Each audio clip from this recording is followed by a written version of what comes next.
unastahili kuabudiwa. Mungu wetu, hakuna wa kulinganishwa na kufananishwa na wewe asubuhi. Baba, wewe ndiwe sababu, oh my Father, hata yetu sisi kupatikana mahala hapa. Ndipo sababu asubuhi na leo Baba tunaliinua jina lako. Baba, tunapoanza mafunzo haya my Father, ninaomba kwamba ukafungue kila nafsi, oh my Father, katuandae ili my Father tukapate kupokea yaliyo mausia yako. Ni katika jina la Yesu Kristo nimeomba na kuamini. Amen. Hallelujah. It's a wonderful morning. Yes, we are ajabu. I know to some, najua kwa wengine, it is not a pleasant one. Si asubuhi nzuri, because it is raining. Sababu mvua imeamua. And as it rains, na inapoendelea kunyesha, there are others who feel that their programs have been interfered with. Kuna wengine wanaona kwamba mipangilio yao imeharibika. But to you, ni kwako wewe, who has left everything, ambaye amewacha kila kitu, and found yourself in the house of the Lord, ukajipata katika nyumba ya Bwana, I want to tell us this, nataka kuambia hivi, that it is not in vain. Nakwambia kwamba hautatoka bure. It is a seed that you've planted. Ni mbegu ambayo, and in God's appointed time, na kwa wakati mteule wa Mungu, so shall you reap. Unaenda kuvuna. Today we are going to learn. Leo tunaenda kujifunza. And the topic is, na ujumbe wetu ni huu, the principle of planting and harvesting. Kanuni ya kupanda na kuvuna. Now, sasa, all of us, sisi sote hapa, at one time in our lives, wakati mmoja katika maisha yetu, have planted something. Tulipanda kitu fulani. Now we planted this thing, na tulipanda hiki kitu, with the intention that, na makusudi ya kwamba, one time, wakati mmoja, it may bear fruits. Iweze kuzaa matunda. And as it bears fruits, na inapozalia matunda, it may be of use to us as we harvest it. Matunda hayo yawe ya muhimu kwetu tunapoyavuna. Hallelujah. Hallelujah. Now I want us to go to our Bibles. Twende katika Biblia. In the book of Genesis 8, kitabu cha Mwanzo katika sura ya 8, and verse 22. Mstari mdogo ni wa 22. This is what my Bible says. Biblia yangu inasema hivi: while the earth remains, muda nchi idumupo, seed time and harvest time, majira ya kupanda na mavuno, and cold and heat, wakati wa baridi na wakati wa hari, and summer and winter, wakati wa kaskazi na wakati wa kusi, and day and night, mchana na usiku, shall not cease. Vitakoma. Now I want to concentrate on seed time and harvest. Nataka tuangalie sana katika majira ya kupanda na mavuno. Now brethren, kwa hivyo wapendwa, everything that we do, kila kitu tunachokifanya on this earth, hapa duniani, is a seed. Ni mbegu tumepanda. It doesn't matter where you do it. Haijalishi ni sehemu gani ambapo unafanya hili jambo. It doesn't matter what your motive is. Haijalishi sasa hata kusudi lako ni gani. But I want to tell you this. Ninakwambia hivi. Just know that whatever you are doing is a seed. Jua tu ya kwamba chochote ufanyacho ni mbegu. And in due time, na wakati mteule, so shall you harvest. Unaenda kuvuna. Now what we are today, jinsi tulivyo siku ya leo, is as a result, ni matukio of the thoughts and actions that we had yesterday. Ya mambo ambayo tulifanya jana. Yeah, those thoughts and actions that we had yesterday, yale mawazo na mambo ambayo tulifanya jana, have borne fruit of what we are today. Yamezaa matunda na yakafanyika jinsi tulivyo siku ya leo. And what we do and think of today, na yale ambayo tunafanya na kufikiria siku ya leo, shall determine what you shall be tomorrow. Pia itaonyesha ni kitu gani utafanyika kesho. Now, na sasa, it may not affect you alone, na huenda ikakosa kukuathiri wewe peke yako, but it may affect your family and your extended family and the entire area that you are in. Inaenda athiri familia yako yote na mahali pote ambapo unaishi. The Bible says this. Biblia inasema hivi in the book of Lamentations 5:7, katika kitabu cha Maombolezo 5:7, that it is our ancestors who sinned mababu zetu waliotenda dhambi and they are no more. na hawapo tena, But today we are carrying the punishment lakini siku ya leo tumebeba ile adhabu that was due to them. ambayo ilikuwa kuwatendekea. Why? Kwa nini? Because whatever they did Kwa sababu yale yote ambayo walifanya was a seed ilikuwa ni mbegu and they were planting it. na walikuwa wanaipanda. Now because the seed can affect more than one generation, Na kwa sababu mbegu huathiri zaidi ya uzao mmoja, we are reaping the punishment that was due to them. tunavuna adhabu ambayo ilikuwa yao. What are you doing today? Ni kitu gani unafanya siku ya leo? What kind of a seed are you planting? Na hata ni mbegu gani ambayo unaipanda In your immediate family, katika familia yako ya karibu, in your place of worship, hata mahali ambapo unafanya ibada in yako, your place of work, hata mahali ambapo umeajiriwa. what kind of a seed are you planting? Ni mbegu gani unayoipanda? We shall reap what we have sown. Tutavuna yale ambayo tumepanda.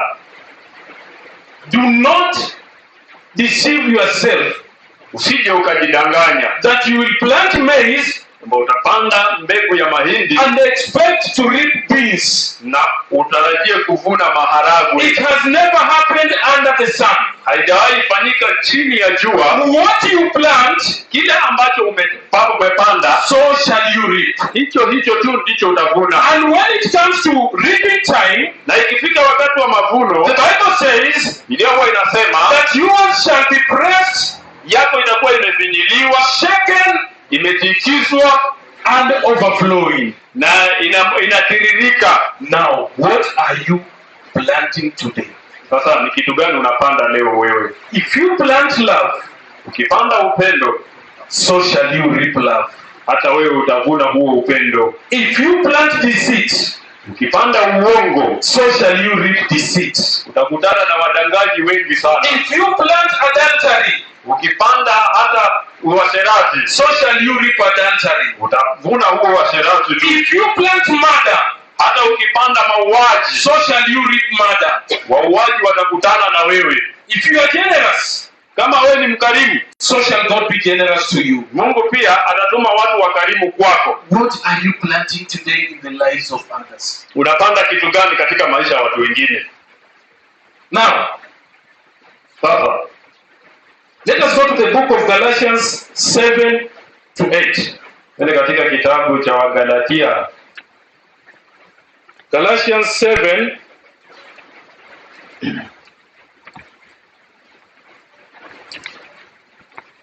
Galatians 6:7-8.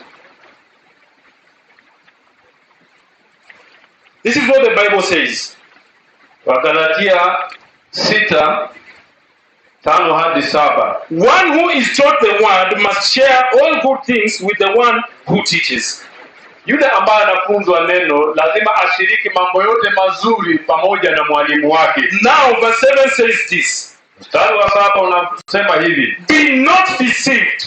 Usidanganyike. God is not mocked. Mungu hadhihakiwi. For whatever a man sows, so shall he reap. Chochote mwanadamu apandacho, hicho ndicho atakachokivuna. What are you planting today in the kingdom? Ni kitu gani unapanda leo katika ufalme? What are you planting in your family? Ni kitu gani unapanda katika familia yako? Whatever you plant, Chochote ambacho unapanda, so shall you reap. hicho ndicho utakachokivuna. If today you see any successful family, Leo ukiona familia ambayo kwa mawazo yako imefanikiwa, my friend, it has not come just as an accident. haijafanyika tu kama ajali. Somebody took the pains to sow something. Mtu alichukua gharama na uchungu wa kupanda kitu. Now there's a family in our place, Kuna familia kule kutokako, a very prominent family. ni familia ambayo ina umaarufu, The family, they are Awori family. familia ya Awori. Now when Christianity came to Kenya, Wakati Ukristo uliingia hapa Kenya, and that is in Western region, kule sehemu ya magharibi, the father to this family, the next canon Awori, baba wa hawa jamaa ambaye alishaaga, anaitwa Kano na Wuri, embraced Christianity. yeye aliweza kukumbatia Ukristo, And he would be seen carrying Bibles, carrying bags for the missionaries. na yeye angepatikana akibeba Biblia, akibeba mabegi ya wale waliokuwa kuhubiri And Injili. people neglect them, they declare them, they call them oppressive Wahabi. Na watu wakawa wanawakejeli wakiwacheka. That is the name that they gave them. Hayo ndiyo majina ya kejeli ambayo walipeana. But today, look at the family. Leo ukiangalia hiyo familia, Some few months ago, miezi michache iliyopita, a member of that family was involved in a scandal, and she was instructed to pay 700 million. mmoja katika hiyo jamii alikuwa katika ile kashfa ambayo pia mbunge mwingine alijipata, na ikiwa walipe faini ya karibu shilingi milioni 700. Now the family just sat down, Familia ilikaa tu and some few friends, na marafiki wengine, and in 2 hours they had raised over 1 billion shillings na katika masaa mawili zaidi ya shilingi bilioni 1 zilikuwa zimechangwa, because of the seed that the parent planted. kwa sababu ya mbegu ambayo mzazi alipanda. What are you planting in your family today? Kitu gani unapanda katika jamii yako leo? For your children to come and accept you and love you, Kwa watoto wako wakupende na wakukubali, for your spouse to love you and accept you, na hata yule mwenzako katika ndoa akupende na you must akukubali, plant the right seed. lazima upande mbegu inayokubalika. What are you planting? Ni kitu gani unapanda? I'll give you many examples today.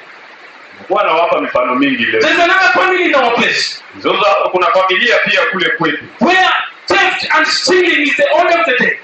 wale watu walichanganyikiwa, vitu ambao wanajua ni kuiba tu. From the grandfather to the father to the children to the grandchildren, they are all thieves. Kuanzia kwa babu, baba, watoto, wajukuu, hata mama pia ni mwizi. Because that is the seed that was planted. Sababu hiyo ni mbegu ambayo ilipandwa. Now, when this seed had matured, Baada ya hii mbegu kukomaa, one member of the family moja ile familia went and stole a chicken. alienda akaiba kuku. Now, when it was known that he had stolen a chicken, Ilipojulikana kwamba yeye ameiba kuku, the entire family ganged up against him. familia nzima walianza kumchapa, And they said, "You are embarrassing us. We are known for stealing big things." wakamwambia kwamba wewe umekosa heshima, sisi tumejulikana tunaibanga vitu vya maana. And they killed the boy. Na wakaua huyo kijana kwa sababu tu ya mapigo. They killed the boy Yale mapigo yaliua yule kijana because of the seed that was planted. kwa sababu ya mbegu ambayo ilipandwa. What are you planting in church? Ni kitu gani unapanda hapa kanisani? Are you planting love? Unapanda upendo, Are you planting confusion? ama wewe mahali huko ni kuchanganyikiwa Are you kunapatikana, planting deceit in church? ama mahali unapatikana kanisani ni mauongo unasema? What you plant, Chochote ambacho unapanda so shall you reap. unaenda kukivuna. There is no shortcut on this one. Hiyo hainanga njia ya mkato. The Bible has clearly told us Biblia imetuambia vizuri, that you cannot mock God. huwezi mdhihaki Mungu. What are you doing? Unafanya kitu gani? What are you planting? Unapanda nini? Today, Leo hii God is giving us an opportunity Mungu anatupa fursa to reflect on our lives, kuangalia tena maisha yetu to reflect on our actions, na tuangalie matendo yetu and ask ourselves this first question. na tujiulize hili swali: Is the seed that I'm planting the right one? je, ile mbegu ambayo napanda ni ile inayofaa In your marriage, katika ndoa yako? what seed are you planting? Unapanda mbegu gani? Are you planting love? Unapanda upendo? Will you make your children to honor the institution of marriage? Je, unafanya watoto wako pia wawe na tamaa ya kuoa na waweze kushikilia ndoa yao mpaka mwisho? Or will you make your children despise the institution of marriage? Ama watoto wako wanaenda kudharau ndoa kwa sababu ya matendo yako? What you plant, Chote upandacho so shall you reap. unaenda kukivuna. Now, the funny thing with this principle of God, Sasa kitu cha kutajabisha na hii kanuni ya Mungu, that it applies to both Christians and non-Christians. hii kutumika kwa Wakristo na wale wasiokuwa Wakristo, To those who are born again and those who are not born again. wale ambao wameokoka na wale ambao hawajaokoka. This principle is universal. Hii kanuni inaathiri ulimwengu mzima. It is irrevocable. Na haiwezi ondolewa. There is no escape. Hakuna vile unaweza ihepa. It is the law of life. Ni sheria ama kanuni ya maisha. What you plant, chochote upandacho so shall you reap. unaenda kukivuna. In my days when I was in the military, Zile siku nilipokuwa mwanajeshi, I was a very craft fellow. mimi nilikuwa jamaa mwingine ambaye mipango yangu ilikuwa ya kishetani tu. You could not understand me. I will tell you A while I was doing B. Wewe mtu akikwambia anaenda Ndonyo mtafute satellite utampata huko. I never told the truth. Sikuwahi sema ukweli. And the sheep caught up with me. Ubaya wa hizo mbegu zinakutananga na wenye kuzipanda. I lied until I could lie no more. Unadanganya mpaka wewe mwenyewe umekosa hata na sasa uongo yenyewe unaweza ongezea. Because the problem of lying is this. Shida ya uongo ni hii. If I lie today, nikidanganya leo, tomorrow I must create another lie to cover the lie of yesterday. Kesho mpaka nidanganye ili nifiche uongo ya jana. And the other day I will have to create another lie to cover the lie of the previous day. Na tena nitengeneze uongo ingine kubwa ya kufunika hizi uongo mbili zenye nimesema siku mbili ambazo zimeisha. Allow me to say this. Nikubali niseme hivi. Because it is the truth. Hapo ni ukweli. And if I do not say this, na kama nitasema hivi, I will not be helping you. Sitakuwa nakusaidia. It reached a time, ilifika wakati, because in the military, kwa sababu katika jeshi, when you lost a loved one, ukipoteza ama mpendwa wako akiaga dunia, you are given money to go and do the funeral arrangements. Unapewa pesa za kwenda kushughulikia matanga. I went and said that my father had passed. Lena akasema baba yangu amekufa. And I was given 14 days compassionate leave. Nikapewa siku 14 za kwenda nyumbani plus money. Pesa pia juu yake. Now after the money landed in my pocket, baada ya pesa kuingia mfukoni, even before leaving the camp I went to the Apple bar and bought some whiskey. Nikaenda kwa ile bar iliyo karibu nikanunua chupa ya whiskey. And I started celebrating. Jamaa mbaya hapa kwenda matanga ya baba yake ameanza sherehe kwa bar hapo karibu. My friend, don't ever plant the seed of lies. It will catch up with you. Alafu mbaya ndio unaenda kuongeza ulevi tu, hiyo inakutana tu na wewe hapo. Now, these lies continued until I lied that I was going for a mission in Sierra Leone while I was just here. Niliendelea na uongo wangu, ni hata nikadanganya kwamba naenda Sierra Leone kuleta amani, kumbe niko hapa Nairobi. In my place of work I had been declared a deserter. Kazini wamejua mimi ni jamaa ambaye nimekataa tu kwenda kazini. And here I am in Nairobi enjoying myself. Na sasa hapa Nairobi mimi nafurahia maisha. Living life on the fast lane.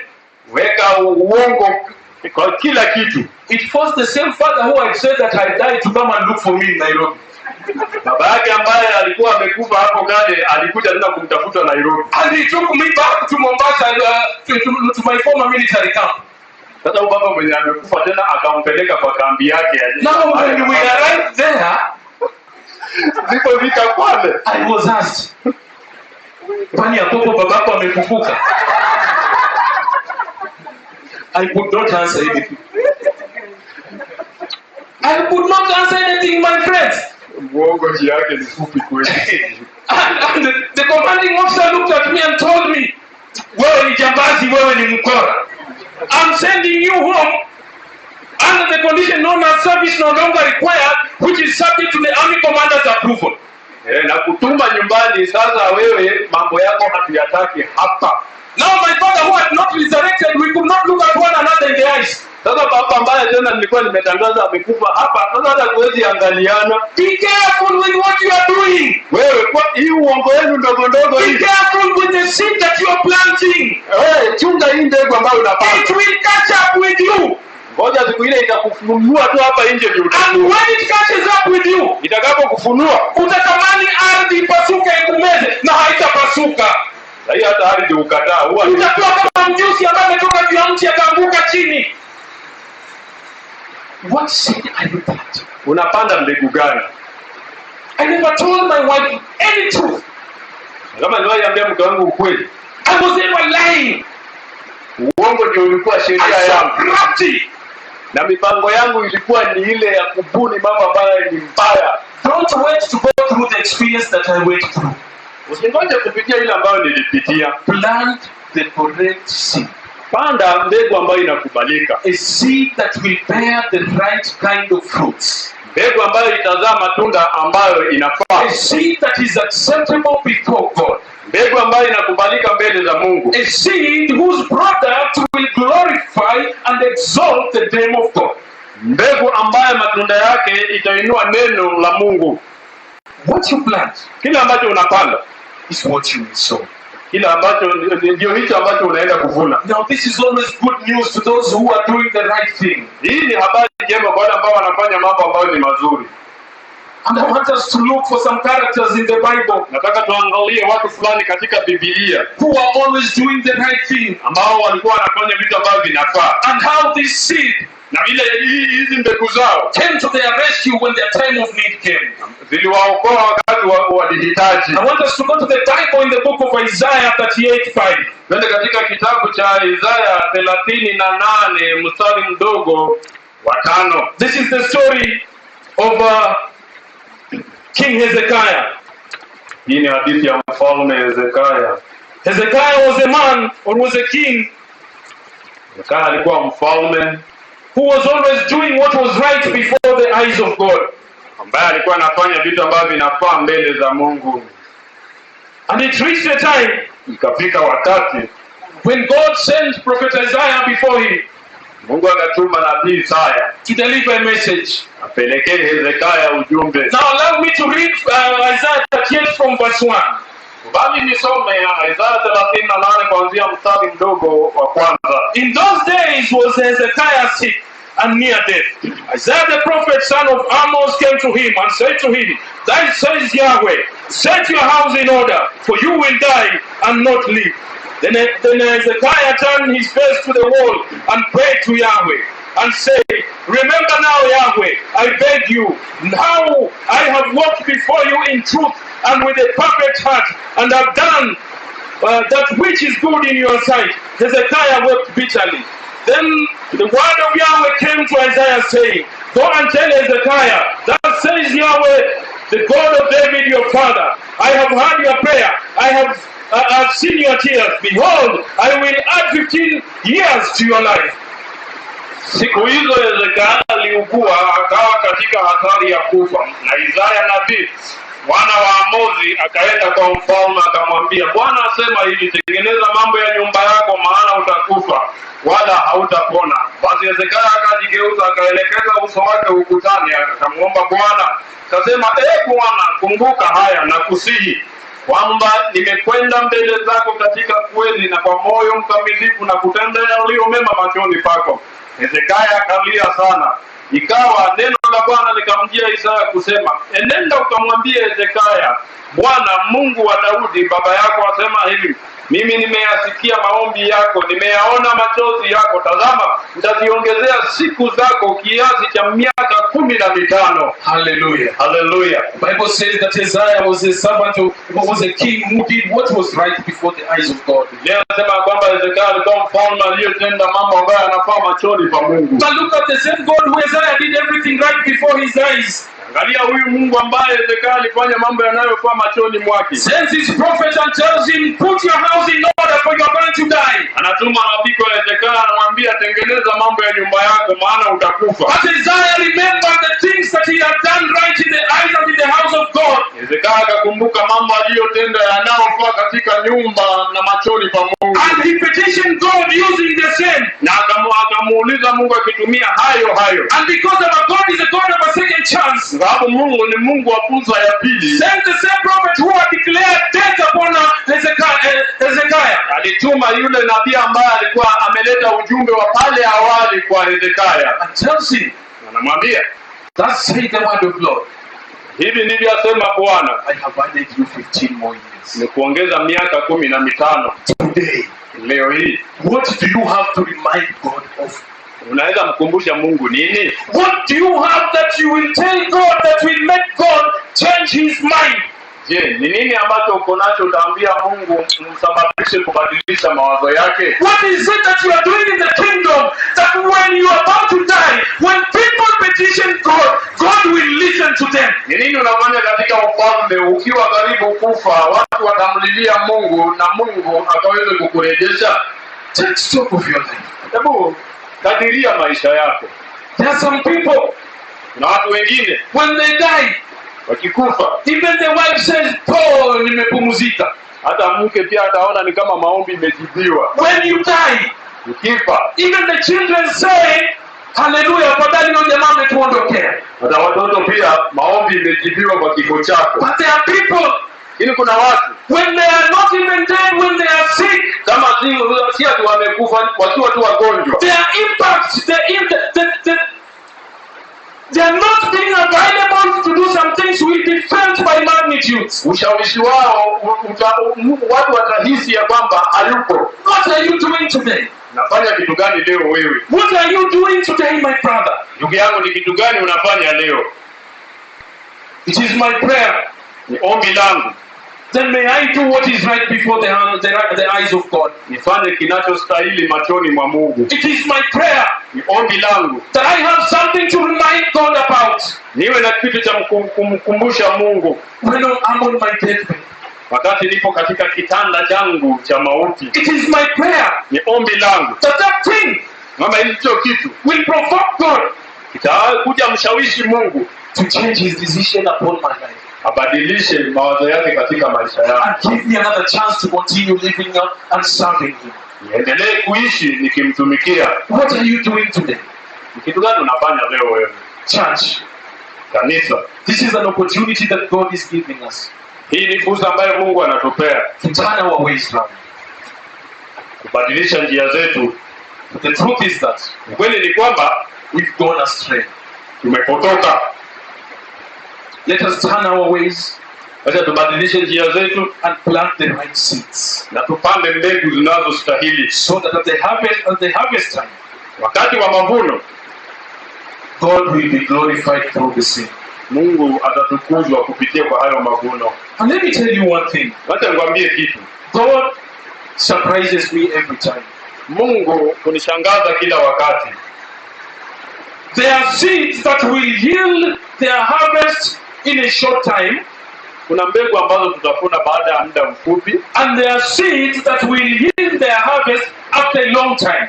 na kuna mbegu ambazo tutavuna baada ya muda mrefu kiasi. Now there is a person in this church Kuna mtu hapa kanisani who had an issue in his place of work. ambaye alikuwa na shida pale katika sehemu ya ajira. And last Sunday he shared with us Jumapili iliyopita alishiriki nasi that they had been given a notice of redundancy. kwamba walikuwa wamepewa barua ya kusimamishwa kazi.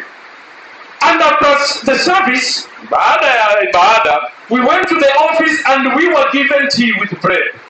na tukaenda pale kwa ofisi, tukaletewa chai kwa mkate, And it was said that it is the same person who had got that bread. na mtu akasema kwamba huo mkate umenunuliwa na huyu jamaa.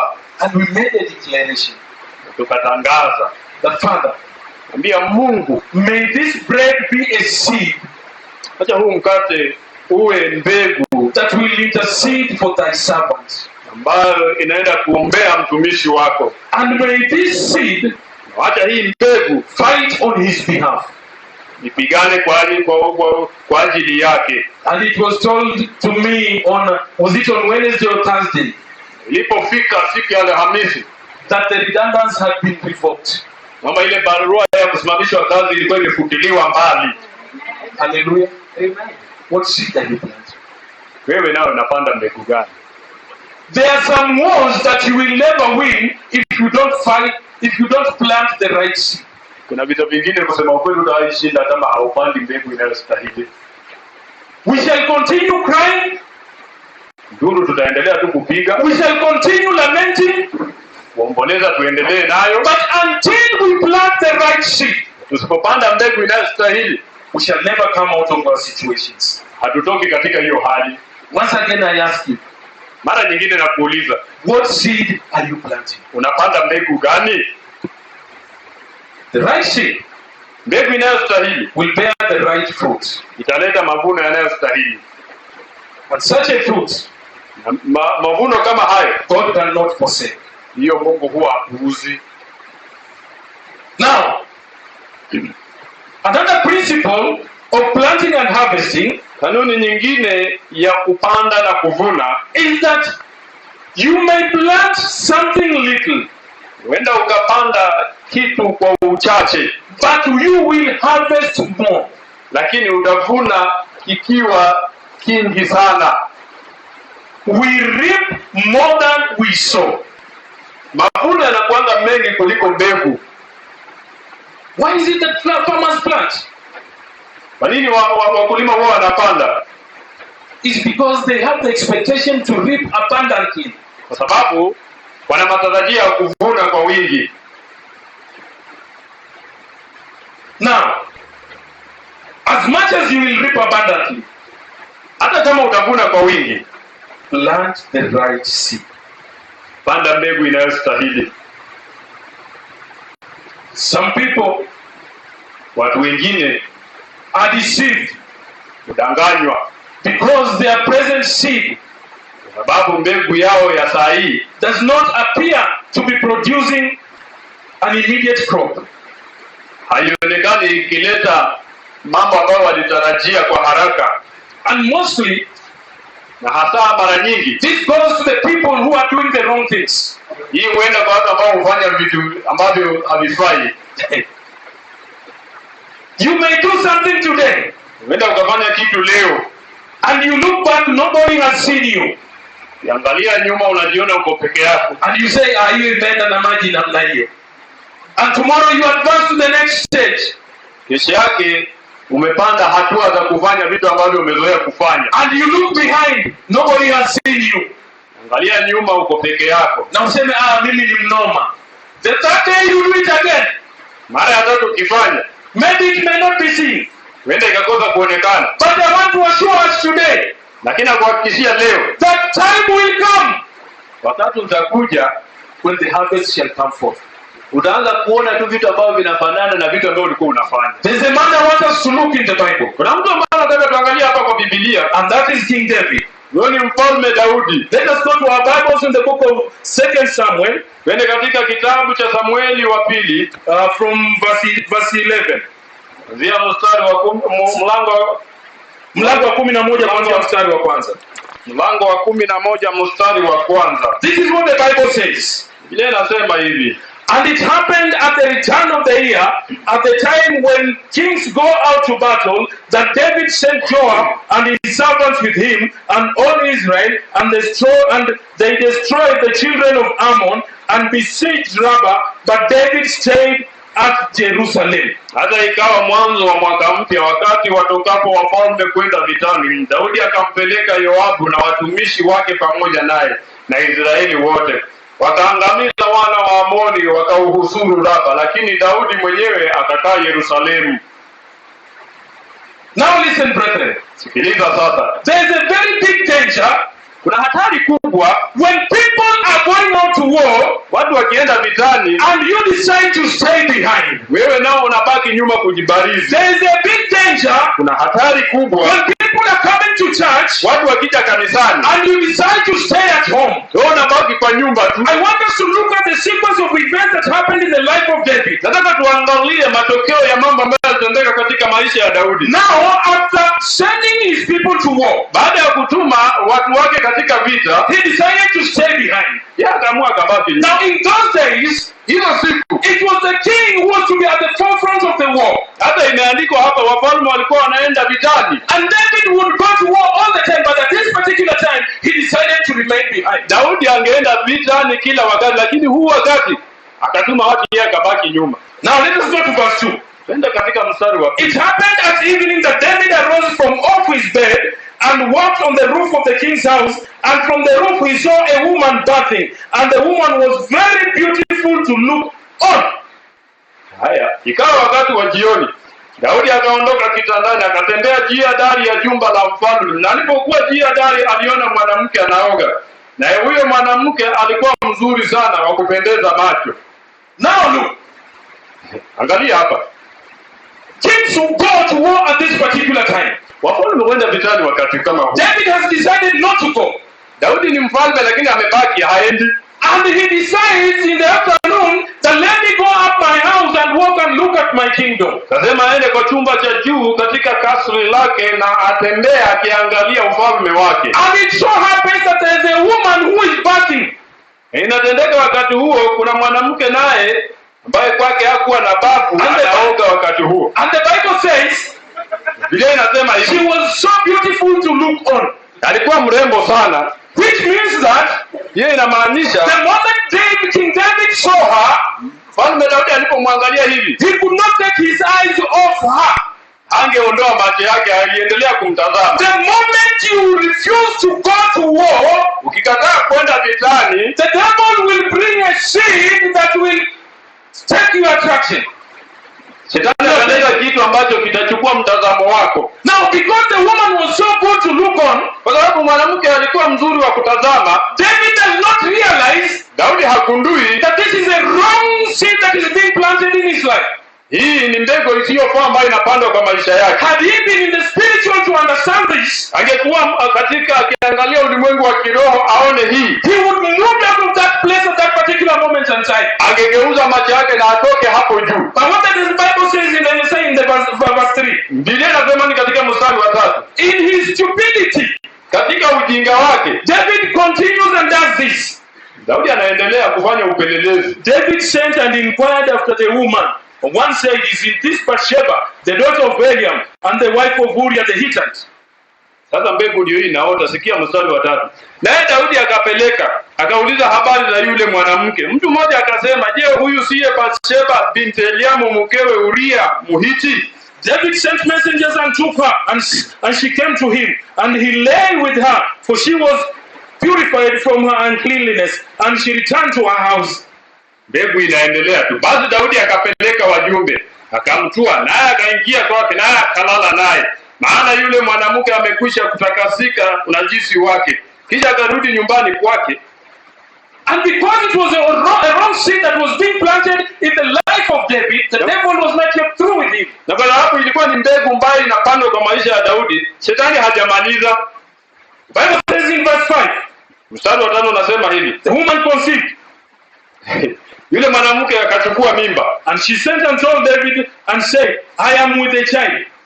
akapeleka na kumwambia Daudi, akasema ni mjamzito. The people said, "Oh."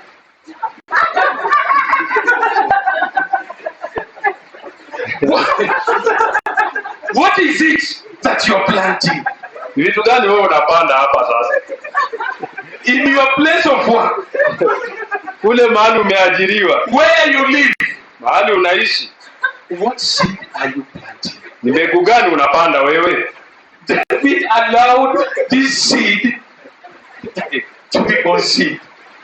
Daudi anaendelea na ujanja wake wa mbegu yake mpaka saa hii imeanza sasa kuota. Now, after realizing that this woman had conceived, Baada ya kugundua kwamba huyu mwanamke yu mjamzito, his eyes are open, sasa ndio Shetani anamwacha macho yake inafunguka.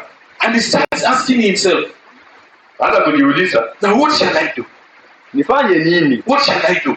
Nifanye kitu And gani? because the devil is crafty, Hapa Shetani ana ujanja. he gives him a solution at that particular time that looks very convenient. Anampea tena mambo ingine ya kufanya ambayo kwa Daudi anaona kweli hili ni wazo zuri. And he orders the husband to be brought. Anaambia jamaa Uria aletwe. And David goes on to make him drunk. Daudi akampa pombe akalewa, And he instructs him, "Go to your house and be with your wife." akamtuma kwa nyumba yake ili aende alale na mkewe. But Uriah says this: Uria naye akasema hivi, as long as the ark of the covenant is out in the open, kama sanduku la agano liko katika uwanja wa vita, I shall never go to my house and be with my wife. siwezi enda kulala kwa nyumba yangu. And he slept in the courts. Yeye akalala pale kwenye veranda kule nje. Now the next day, when David realizes that Uriah did not go to his house, he makes him drunk again. Hiyo Daudi alikuwa tu mjanja. Tena siku ifuatayo alipogundua kwamba Uria hajaenda kwa nyumba yake, akamuongeza pombe nyingine. But Uriah does not go to his house. Uria naye analewa mpaka ulevi inamwambia alale tu hapo. Now the seeds continues to mature. Sasa na hii mbegu ya Daudi naye inaendelea tu kukomaa. And David now conspires to have Uriah killed. Sasa Daudi anapanga ya kwamba hii ni kuua tu Uria ndio itafanya. And he gives him a letter. Na anampa barua. And he tells him, when you reach at the battlefront, give it to the commander of the army. Uria anabeba barua ya kumuua na anapeleka kwa amri jeshi wa jeshi la Daudi. And in the letter are instructions Na katika hayo maagizo, that put Uriah, chukua Uria, put him at the battlefront, umweke mahali vita ni vikali. where the battle is fiercest. Hapo mbele mahali vita ni vikali. Uriah is king. Na Uria akakufa. Now, after Uriah is killed, Baada ya Uria kufa, God sends prophet Nathan to King David. Mungu akatuma nabii Nathani kwa mfalme Daudi. And he goes to King David with this parable. Naenda na misemo That there lived two people in a city. kama kulishi watu wawili mjini. One was poor and one was rich. Mmoja alikuwa mfalme, alikuwa tajiri, mwingine akawa maskini. Now the rich man had several sheep. Na sasa ule tajiri alikuwa na kondoo wengi. And the poor man had only one sheep. Na yule maskini akawa na kondoo mmoja. Now it happened that the rich man had a visitor. Sasa yule tajiri akawa na mgeni. And instead of taking one of his sheep to slaughter for the visitor, he went and took the only sheep that the poor man had. Badala ya kuchukua mojawapo ya kondoo wake wengi achinjie mgeni, yeye akaenda akachukua kondoo wa yule maskini akachinjia mgeni wake. The Bible says that David's anger was kindled. Ndiye nasema kwamba Daudi naye hasira zake zikapanda. And he said, Akasema, as long as the Lord lives, mradi Mungu aishivyo, that man shall die today. huyo mtu atakufa leo. And prophet Nathan told him, that man is you. Nathan akamwambia, huyo mtu ambaye anafaa kufa ni wewe. You took Uriah's wife Ukachukua mke wa Uria wewe. and you killed Uriah. Sasa tena unaua Uria. Yes, David repented. Hivyo Daudi alitubu, ni kweli. The child died. Mtoto naye akakufa The alipozaliwa. sword of Uriah did not depart from his house.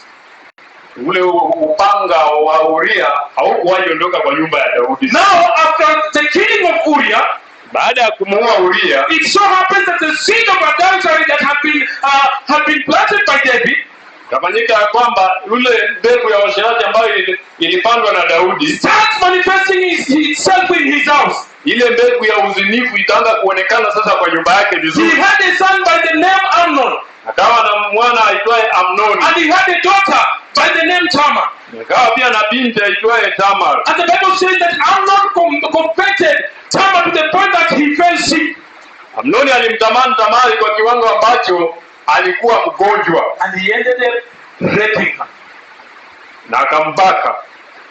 Now, after Amnon had raped Tamar, Baada ya Amnoni kumbaka Tamar, Absalom, who was the brother to Tamar, Absalom ambaye alikuwa ni ndugu yake Tamari, conspired and had Amnon murdered.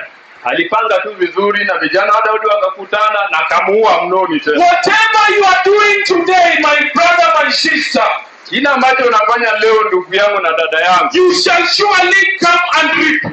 hata mtu asipokuona kitakuja rudi kwako. If it is good, Kama ni kizuri, you shall have reason to celebrate, you and your family, wewe na familia yako mtasherekea, and the people who are close to you. na watu walio karibu na wewe. But if it is bad, Na kama ni kibaya, it will affect you, my brother, my sister. I'm promising you this. itakuja kukuathiri vibaya, na ile nduru utapiga It will only take a person tagharimu tu mtu who understands God, ambaye anamfahamu who Mungu, will stand in the gap ambaye atasimama kwenye ile pengo and intercede na aanze kukufanyia maombezi, and have those curses and those roots and those seeds uprooted.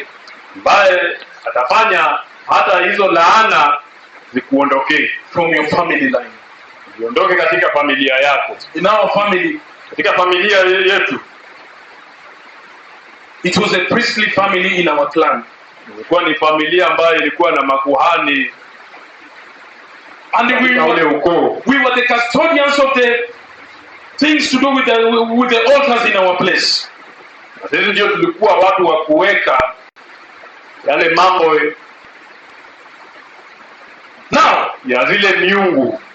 it so happened that Na ikafanyika hivi, if anybody would come up in our family kama mtu yote angeinuka katika familia yetu and look like that person was almost making it, naonekana kana kwamba ni mtu ambaye anaweza faulu maishani, there was this curse of untimely death. kulikuwa na hii laana ya kifo tu cha ghafla. There was this curse of being fired away from your place of work. Kuna wengine unafutwa tu kazi tu kwa mambo ambayo hauelewi. And people suffered from this sickness of impromptu spending. Na watu walikuwa ni watu ambaye hawajui kutumia pesa vizuri. Somebody would have money. Mtu ako na pesa leo and he would go to the shopping center. Aende tu kwa duka, buy bread, anunue mkate, buy chapati, ongeze chapo, buy mandazi, mandazi pia buy scones. Aende kwa hoteli anywe chai na mwisho anunue unga wa ngano aende nao nyumbani. Na mtu anaenda kununua vitu vyenye vieleweki kwa maduka. Hii pesa haingimsaidia na kitu chochote. Kusema kweli kuna wakati pesa ukiwa katika miungu ambayo haifai, hata upate pesa ngapi utabaki tu hivyo. My own father worked in the government for over 32 years. Babangu alifanya kazi kwa serikali miaka 32 and he retired in 1995. Akaweza kustaafu kama bado tuko shuleni. In those days of the golden handshake. Huo wakati watu walikuwa wanalipwa pesa zao vizuri wakistaafu. And he was given good money. Akapewa pesa mingi. But there is nothing. Hakukuwa kitu chochote. To show that this man worked for those years. Ya kuonyesha kama huyu jamaa alifanya kazi. He died in a grass thatched house. Akafa kwa nyumba ambayo imefunikwa nyasi juu. When it rained, we had to use umbrellas to cover him when he was on his deathbed. Akiwa mgonjwa tungetumia ako kwa nyumba, lakini bado tunatumia miavuli kumfunika. But I want to thank God for the gift of salvation. Lakini nashukuru Mungu kwa wokovu. I want to thank God for he is a God of a second chance. Nashukuru Mungu maana Mungu wa fursa ya pili. Today we have broken the curse of not building, of putting up good structures. Leo tumevunja laana ya kukataa kujenga nyumba nzuri. Today the curse of our children not proceeding post secondary school education is broken in our family. Leo ile laana ambayo ilikuwa inafunga watoto wetu wasiingie katika shule za upili imevunjika. What are you doing today? Wewe unafanya nini leo? What kind of a seed are you planting? Unapanda kitu gani? Whatever you plant, chochote upandacho, so shall you reap. Naenda kukivuna. Ask yourself, nataka ujiulize leo, what seed am I planting? Napanda mbegu gani? And maybe you are doing some funny things. Wengine wewe ni kufanya zile vitu ambavyo hufanyika kwa giza. And maybe you are seeing like nothing has happened and think that God is not seeing. Na unaona hakuna mtu anakuona na unafikiria pia Mungu haonangi. My friend, you shall reap. Ndugu yangu, wakati hiyo vitu itaanza kukutana na wewe, usidanganyie waganga. Now, what vision do you have in life? Una maono gani katika maisha? Somebody said this. Mtu akasema hivi, if you have a vision for 3 months, ukiwa na maono ambayo itakuchukua miezi 3, plant duma maize. Panda mahindi, mbegu za mahindi. In 3 months it will have matured. Kwa miezi 3 utakuwa unavuna. If you have a vision for 20 years, kama una maono ya miaka 20, plant trees. Panda miti. In 20 years they will have matured. Miaka 20 utakuwa unavuna.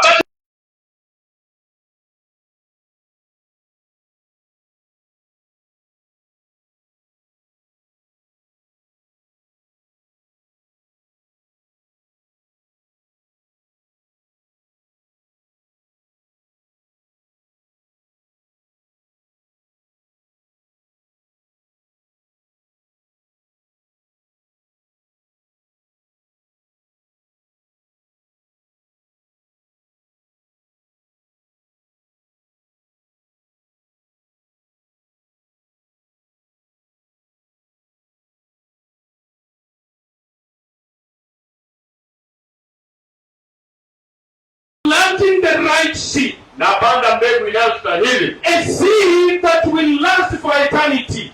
Mbegu ambayo ina umilele. Invest in people. Hebu shughulikia watu. And in your time of need, wakati ambapo utakuwa na hitaji, God will send help. Mungu atatuma msaada. He will send help. Atatuma msaada. We serve a faithful God. Tunakutumikia Mungu mwaminifu sana. There is no day, hakuna siku, any servant of his, mtumishi wake, has planted the right seed, apande mbegu inayostahili, and failed to reap in his generation. na akose kuivuna katika uzao wake. Bible says in the book of Genesis, Inasema katika kitabu cha Mwanzo, that when Abraham met Melchizedek, Ibrahimu alipokutana na Melkizedeki, he planted a seed by paying a tithe to him.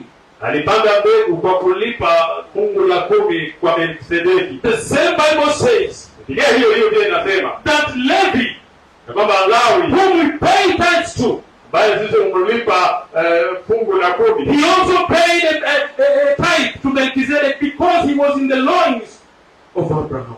yeye pia alimlipa Melkizedeki fungu la 10, maana wakati Ibrahimu alikuwa akilipa, Lawi alikuwa viunoni mwake. When you invest correctly, Unapoekeza katika njia inayostahili, when you plant the right seed, na upande mbegu inayostahili, your generation shall reap. uzao wako utavuna. It shall not cease at you.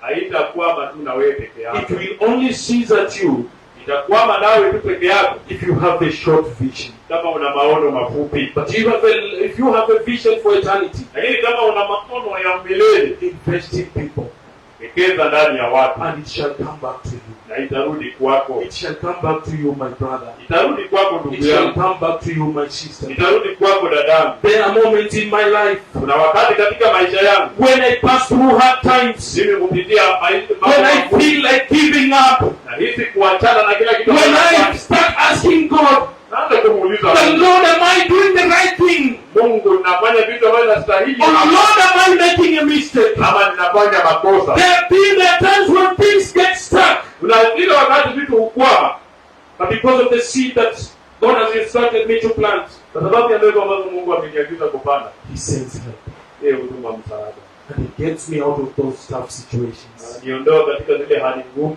And as He gets me out of these situations, Anaponiondoa katika hizi hali, He continues to minister to me, anaendelea kunihudumia, to continue planting the right seed. kuendelea kupanda mbegu zinazostahili. God always gives us opportunities Mungu hutupea fursa na nafasi to serve Him kumtumikia by planting the correct seed. kwa kupanda mbegu zinazostahili. It is only that Inakuwa tu hivi, we are not careful. sisi si waangalifu na sisi si makini. We are not in a position to discern that God is giving us a fallow ground to plant. Hatuko katika nafasi ya kufahamu ya kwamba Mungu anatupea fursa ambazo ya kupasa kupanda mbegu zinazostahili, And the best places to plant na nafasi ambazo zinafaa kupandwa hizi mbegu is in the kingdom. ni katika ufalme. And planting in people who are vulnerable, Na ukipanda katika maisha ya watu ambao hawajiwezi,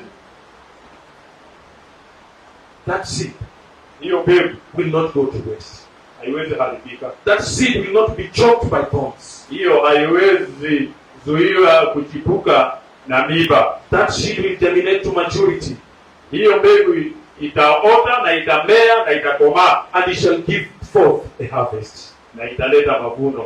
When my daughter reported to Maseno, Binti yangu alipoingia katika chuo kikuu kule Maseno, she met a former schoolmate, a former classmate in high school, alikutana na yule ambaye walisoma na yeye wakiwa shule ya upili. whose father had passed on. Baba ya huyu msichana alikufa, And the child did not even have the school fees to pay. na huyu msichana hakuwa hata na karo ya shule, She did not even have a place to live, to sleep. hakuwa hata na mahali pa kukaa. All the hostels were filled up in the campus. Nyumba zote katika kile chuo kikuu zilikuwa zimejaa. And by the grace of God, Kwa neema ya Mungu God provided money to get a house for my daughter. nikapata pesa za kutafutia binti wangu nyumba. And she asked me this, Na kaniuliza hivi, baba, nina mwenzangu amekwama, hana hata mahali pa kulala. And I did not think twice. sikufikiria, I did not even start reasoning within myself. sikuanza hata kujihoji. I told her, take her in. Nikamwambia wewe mchukue kama unamfahamu. That is an opportunity that God has given us to plant a seed.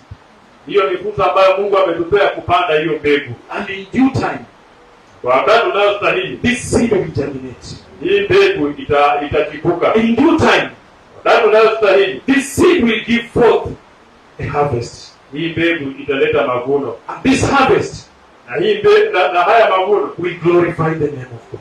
yatatukuza jina la Bwana. How many times Ni mara ngapi has God offered you such an opportunity Mungu amekupea fursa kama hiyo to plant a seed? kupanda hiyo mbegu? Have you been sensitive enough Wewe umekuwa makini kweli to plant a seed in this fallow ground?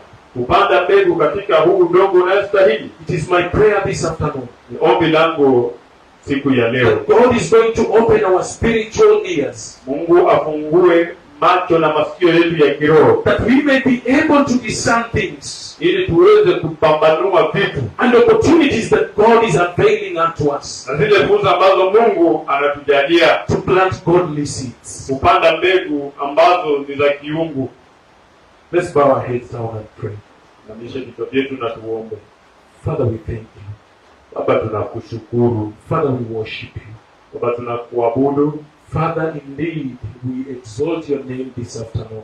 Baba, kweli mchana wa leo tunaliinua jina lako. There is none to be compared unto you. Hakuna wa kulinganishwa ama kuweka kwenye mizani moja na wewe. Lord, you've spoken to us this afternoon. Baba, mchana wa leo umenena nasi. That everything that we do, Baba, kila kitu tunachokifanya is a seed.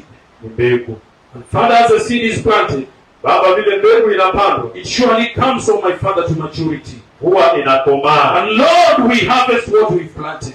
Bwana, sisi huvuna kile ambacho tumepanda. Help us, Lord, to plant a seed that is yours, oh my Father. Saidie tupande mbegu ambayo inatoka kwako. Help us, oh my Father, that this seed, Father, give the fruit and the harvest that glorifies your name. Baba, tunaomba ya kwamba hii mbegu ipeane mavuno ambayo yanatukuza jina lako. Father, change our perception. Baba, badilisha hata mtazamo wetu about doing ministry. Ya kufanya huduma. Change our perception. Badilisha mawazo yetu na change our perception of God. Badilisha mtazamo wetu. So that whatever we do, Baba, chochote tufanyacho, shall be one that glorifies your name. Takuwa kile cha kutukuza jina lako. Father, there is no day your word has come down. Baba, hakuna siku neno lako limeshuka and return to you without accomplishing its purposes. Na likarudi kwako bila kutimiza yale ambayo ulituma litimize. May this word sink in our spirits. Wacha hili neno liingie katika roho zetu. May we meditate it, oh my Father, day and night. Wacha tulitafakari usiku na mchana. For the glory of your name. Kwa utukufu wa jina lako. For it's in Jesus' name I pray and believe. Kwa jina la Yesu naomba na kuamini. Somebody say amen. Waseme amen.